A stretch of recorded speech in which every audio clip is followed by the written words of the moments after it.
Hey YouTube, it is September 12th and today I want to show you how to collect seeds from various things around your yard. I'm going to show you what's ready in my yard at the moment for seed collecting. I love to collect seeds. I'm like an addict for collecting seeds. I'll never use as many seeds as I collect, but it seems like a shame to just waste them and let them rot. And to me it's so rewarding to collect my own seeds and then the following year grow from those seeds I collected and eat the fruits of them and collect more seeds again. It's so rewarding to me to do that. So here's what I do. I take just your regular old Ziploc bag. You don't need that. You can use a piece of paper. You can use a piece of paper towel. You can use anything, whatever, a jar, whatever you have around to store some seeds in. I use Ziploc bags. That's what works for me.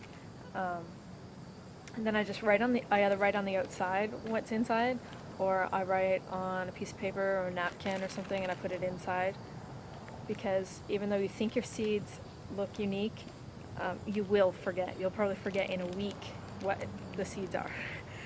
So what I'm collecting today, this behind me is butter crunch lettuce. Very tasty. We let it cook with the seed. I'm going to show you.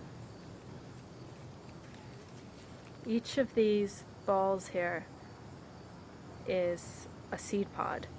So they're all dry now. They're just little brown pods. And you can put the whole thing inside your container. But I want to show you what it looks like inside. Inside,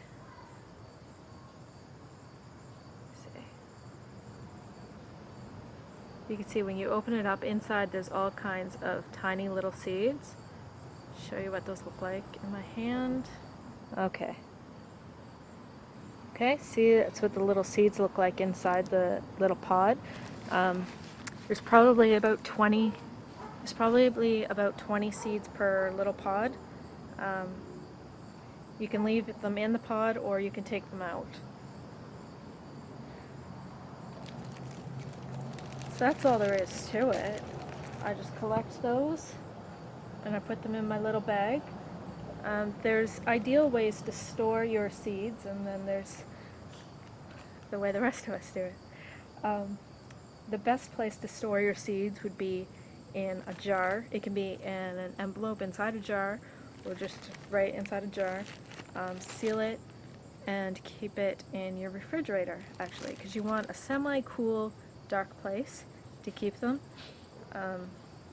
I do it less than ideal. I put them in Ziploc bags, which leaves them open to everything. Sometimes, as I said, there's a piece of paper or a napkin or something inside the bag, and that does help with possible moisture. I try not to put them in the bags until they are absolutely dry though, and then I keep them in a basket because then I know where they are. I don't keep them in the fridge. Yes, keeping them in the fridge is ideal. It'll keep them for years and years. I do find that my germination rate is excellent, at least the year after I pick them, and even a couple of years after that. So, I mean, it's not terrible. If you keep them in your fridge or in a cellar, someplace dry, cool, dark, then they could keep, honestly, they could keep for hundreds of years if they were in ideal conditions. But basically every year that you keep them, the germination rate goes down a bit. So you're just taking a risk. Alright, let's pick more.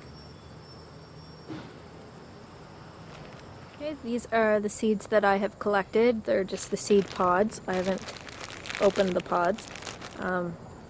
So this is the butter crunch lettuce. And if you think each one of these pods probably has like 20 seeds inside, that's going to be a lot of butter crunch lettuce.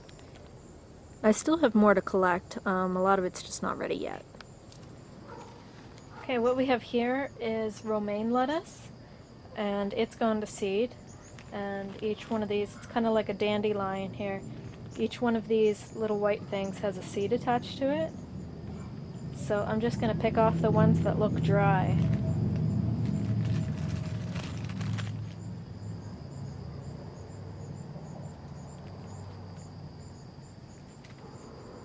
Okay, this is the romaine lettuce that I've collected. Romaine lettuce seeds. You can see through all the fuzz, but there's tons of seeds there, and that was just from one romaine lettuce plant. It's amazing how nature multiplies. I wanted to show you this. It isn't quite ready for me to pick yet, but this is the top of a carrot. This is carrot seeds, and you can see each one of these is covered in little tiny seeds. This isn't dry enough for me to pick yet, so I'm going to leave it. But carrots are a little different from most vegetables in that carrots only produce seeds in their second year. So you need to either leave your carrot in the ground for 2 years, where most people can't do that because of freezing temperatures in the winter will kill it. But you either need to leave it in the ground for 2 years to get the seeds, or at the end of the season, the first season, you can dig up the carrot, bring it in the house, and put it in a bucket of sand and leave it in there until the spring, and then plant it again, and the carrot will continue growing and eventually produce seeds for you. Each carrot plant will have all kinds of seed pods. I don't know what you want to call each of these, but it's the first one that develops seeds that you want to use, and I'm not sure if that's quality or what the reasoning is, but the first one to produce seeds is the one that you want to pick from once it's all dry. These aren't quite dry yet for me. Let's take a look at sunflowers. I have all of these beautiful red sunflowers this year, and I want to show you where you get the seeds from in these.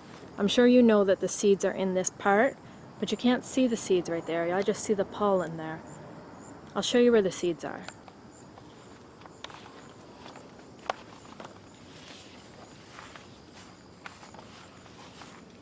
Okay, once the head dies off, all the petals fall off, and the middle dries out. If you remove all this feathery stuff, you see each of these little bumps?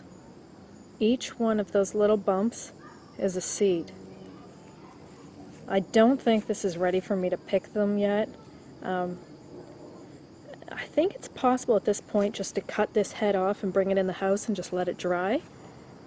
And then eventually these seeds will be all dry and they'll pop off nice and easy for you. And those are your sunflower seeds. Of course, if you're familiar with sunflower seeds, each one of these is actually a shell, and the seed is inside the shell. I've done this once before, and I took the whole head inside and let it dry out, and it worked for me. Okay, this might be one of the most obvious seed gathering vegetables, but beans. You can take them in the house and dry them, or sometimes you get lucky and they dry right on the vine. I don't know if that's lucky. Lucky because it's easy. This one's not quite dry, but I'll show you. It would just crack right open normally if it's dry enough. Oops, I've dropped one. And there's your bean seed inside. I've collected them this way and grown them from seed this way for years. And various varieties of beans, their seeds will be different colors. These ones are pretty plain ordinary green. Regular green and yellow string beans just have kind of white looking beans inside. But as long as those are dry, you can save those and plant those next year as well. It's as easy as that. It's probably the easiest vegetable, that and peas, the easiest vegetable to save seeds from. I hope you guys have learned something watching me gather some seeds, and give it a try. Don't be afraid to grow from seeds that you've harvested yourself. Also, if you saw any seeds here today that you'd like to try, that you'd like me to send some to you, just send us a private message and we'll send you some seeds. Except for maybe the bean seeds. There's no way I'm going to get enough of those to share. Alright, anyways. Also, if you see anything else that we grow in our yard that you're curious about trying, send us a message, and if we have extra seeds for them, we'll gladly share them with you. Okay, guys? Have a good day.